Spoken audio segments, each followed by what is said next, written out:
Bonjour, bienvenue dans cette troisième vidéo consacrée à Powtoon, un service en ligne qui permet de réaliser des vidéos d'animation. Dans la première vidéo, je vous ai présenté globalement le principe et l'intérêt de Powtoon.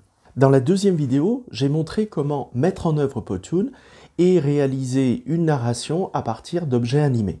Dans cette troisième vidéo, je vous propose un tour d'horizon détaillé des principales options de Powtoon. Alors bien sûr, une application en ligne, ça change rapidement. Donc depuis le tournage de cette vidéo, certaines options ont pu évoluer. Je rappelle aussi que Powtoon est un service payant et je montre ici les options complètes liées à une licence éducation. On entre dans Powtoon. La fenêtre principale est réservée à la diapositive active avec une ligne de temps en dessous. C'est là que viendront se greffer tous les objets au fur et à mesure de l'animation. Chaque diapositive dure au maximum 20 secondes, mais on verra qu'il est possible d'enchaîner 2 diapositives sans coupure. Sur la gauche, on trouve la liste des diapositives qui vont se succéder. Et puis à droite, les objets que l'on peut insérer.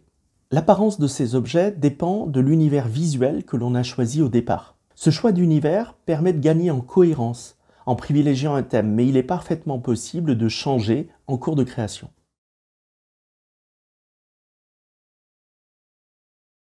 Powtoon offre un large choix de fonds, allant d'un fond complètement dépouillé à des images complexes.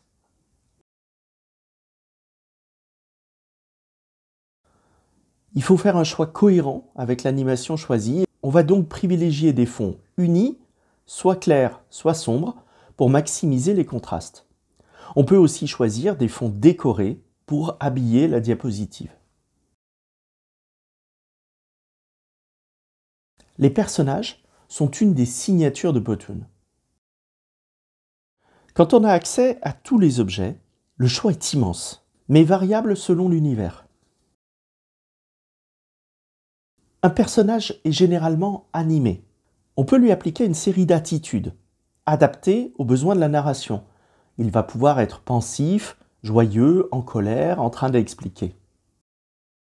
Un personnage peut être plus ou moins agrandi ou retourné selon les besoins de mise en forme de l'image.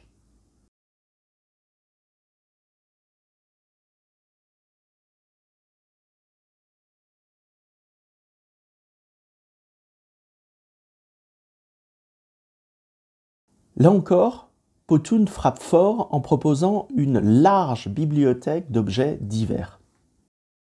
Ils sont classés dans différentes catégories et là aussi liés à un univers particulier.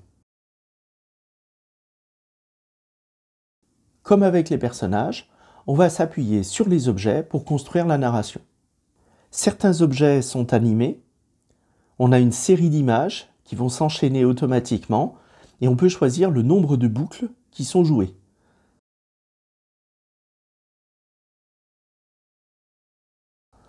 Les formes sont des objets génériques non figuratifs.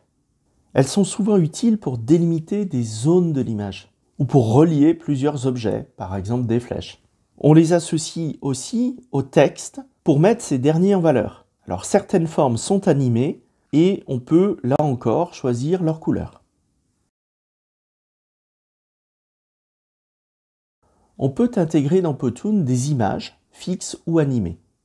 Elles vont être présentées soit plein cadre, soit à l'intérieur d'une diapositive et même à l'intérieur d'un objet, comme par exemple un écran qui présenterait une vidéo ou un film. Même si ça ne semble pas le plus visible, les options au niveau des textes sont parmi les plus développées de Powtoon. D'abord, on a un catalogue gigantesque de polices de caractères. Et en plus, elles ont un nom descriptif qui est bien plus parlant que leur nom technique. Par exemple, on propose une police de type peinture, universitaire, studio, romance, etc., etc. On peut aussi bien sûr jouer sur leur couleur, leur taille, leur appliquer un style, gras, italique, souligné, et puis les positionner à gauche, à droite, ou bien les centrer à l'intérieur de la forme. Et puis surtout, comme on va le voir, les textes disposent d'effets d'entrée spécifiques extrêmement intéressants. Alors on l'a vu, les objets d'une diapositive sont insérés dans la ligne de temps. Pour ne pas les faire apparaître brutalement, on peut leur affecter un effet d'entrée qui dure en général une demi-seconde. Il y a des effets classiques que l'on peut affecter à tous les objets. Un effet d'agrandissement, le pop, et puis un objet de fondu, fade. On peut également les faire apparaître depuis un des 4 bords de l'écran, ou plus subtilement depuis un mur invisible à partir duquel ils vont apparaître. Mais les textes disposent d'effets d'entrée complémentaires vraiment subtils. Au lieu de faire apparaître le texte en bloc, on peut le faire arriver mot par mot ou lettre par lettre, comme s'il s'écrivait en direct. Il est également possible de faire apparaître une main qui écrit le texte au tableau. Alors bien sûr, ces effets sont plus longs et il faut bien vérifier la synchronisation avec la narration et que le spectateur ait le temps de lire le texte avant qu'il disparaisse. De même que les effets d'entrée, il existe des effets de sortie qui font disparaître l'objet. Ils sont plus simples, on a à disposition la réduction et puis le fondu. Outre jouer sur leur entrée et leur sortie, on peut paramétrer d'autres effets au niveau des objets. On peut régler le positionnement relatif de groupes d'objets en les alignant les uns par rapport aux autres ou en équilibrant leur disposition. On peut aussi gérer l'empilement des objets en plans successifs et jouer sur leur transparence. Enfin, on peut déplacer un objet d'un point à un autre et jouer sur le temps mis par la translation.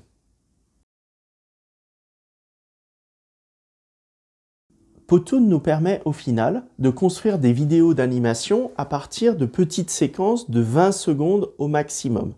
On peut donc avoir besoin de plusieurs diapositives pour raconter une même scène. Dans ce cas, l'option Extend permet de générer une nouvelle diapositive avec l'ensemble des objets de la précédente dans leur position à la fin de la diapositive d'avant. Comme ça, l'enchaînement sera fluide entre les deux diapositives.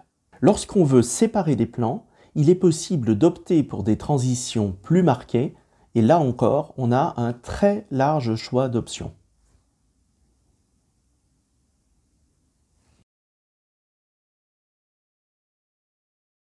Le son fait partie intégrante d'une vidéo et Powtoon nous permet de rajouter de la musique ou de la voix off. On dispose de 3 options. Une piste son est présente sur l'ensemble de la vidéo, par exemple de la musique, et la voix off peut couvrir soit l'ensemble de la vidéo ou plus précisément chaque diapositive. C'est en jouant sur la position des objets sur la ligne de temps que l'on va synchroniser leur apparition en fonction de la voix off. Powtoon nous permet d'utiliser un grand nombre de pistes musicales, de styles et de longueurs variés, et également quelques effets sonores. Mais il est largement possible d'importer ses propres pistes de son, et en particulier pour les voix off. Et puis enfin, quand la vidéo est terminée, on a plusieurs options d'édition, soit directement dans un fichier indépendant, MP4, soit directement au niveau de plateformes de réseaux sociaux partenaires. Plusieurs niveaux de qualité sont proposés selon notre niveau de licence. On peut également récupérer automatiquement un PDF ou un PowerPoint construit à partir des versions finales de chacune des diapositives de l'animation. Attention, selon le niveau de licence, Powtoon va rajouter un filigrane en bas de votre vidéo. Voilà, ce tour d'horizon de Powtoon est maintenant terminé, à vous de jouer.